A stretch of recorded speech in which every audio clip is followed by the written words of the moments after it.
নাটক করে রুডিকে ডেকে এনে সোনা নিজেই রুডিকে কঠিন শাস্তি দিল। হ্যাঁ বন্ধুরা, এমনটাই দেখতে পাবো আমরা অনুরাগের ছোঁয়া ধারাবাহিকের আগামী পর্বগুলোতে।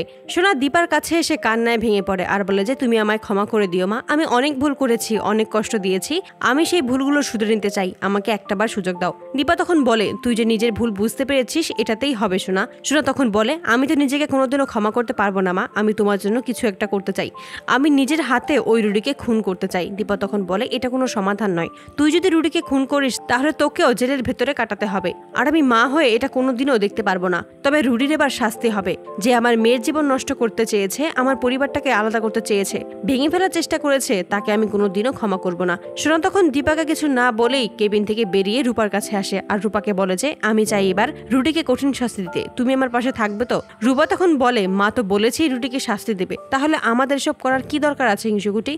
সোনা তখন বলে বেশ, তোমাকেও আমার সাথে যেতে হবে না, আমি একাই ওই রুডিকে শাস্তি দেব।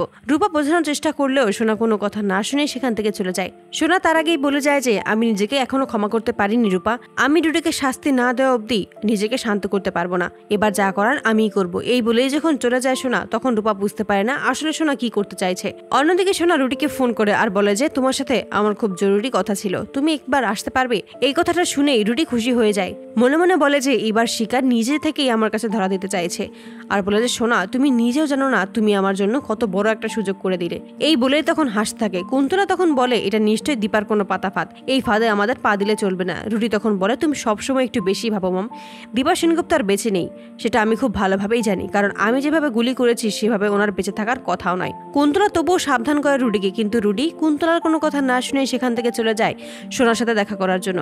সোনাকে যখন একা পায় তখন মনে মনে বলে এবার তুমি হবে আমার, তোমাকে আমার হাত থেকে আর কেউ বাঁচাতে পারবে না। রুডি যখন সোনার কাছে আসে এবং সোনাকে বাজেভাবে ছোঁয়ার চেষ্টা করে, ঠিক সেই মুহূর্তে সোনা বন্দুক তুলে ধরে রুডির দিকে আর বলে যে তুই কি ভেবেছিলি আমি তোকে ছেড়ে দেবো? তোর জন্য আমার পরিবারটা নষ্ট হয়ে গেছে, আমার পুরো পরিবারটা ধ্বংস হয়ে গেছে, রিপিট, আর আমি তোকে এত সহজেই ছেড়ে দেবো এটা আমি কোনোদিনও পারবো না।